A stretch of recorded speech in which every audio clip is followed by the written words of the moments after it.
Welcome back. So the title of this short lecture video is Sources, and we're going to talk a little bit more about sources that are appropriate for use in Humanities 102, in our Humanities 102 course. So let's get into this.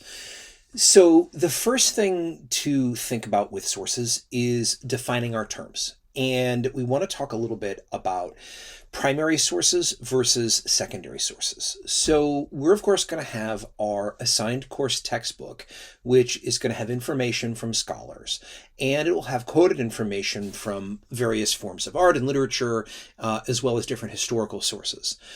The textbook itself would be an example of a secondary source. So especially with history, but with other subjects, the idea is that a secondary source is something that occurs after the fact.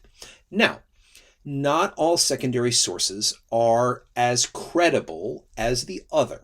And so for the purposes of our class, we're really going to only be dealing with either A, sources that are assigned, or B, sources that are what are called scholarly.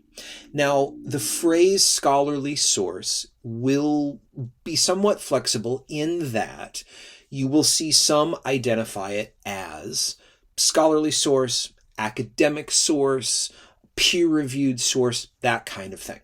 And what that often will mean for our purposes is an academic book or journal article are what would be acceptable. Now, the college library is a good place to go to be able to find those kinds of sources, and a great database on the library's website to go to find some of those specific kinds of articles is what's called JSTOR, which stands for Journal Storage. There's also ArtStore, which is great as well.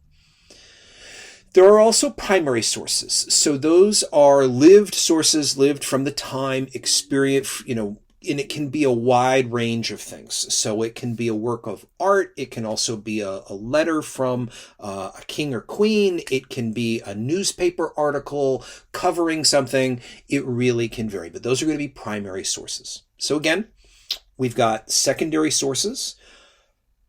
Academic ones are okay. Non-academic ones are not.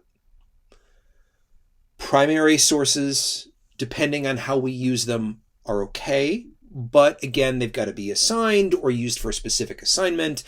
So check the assignment instructions to be sure.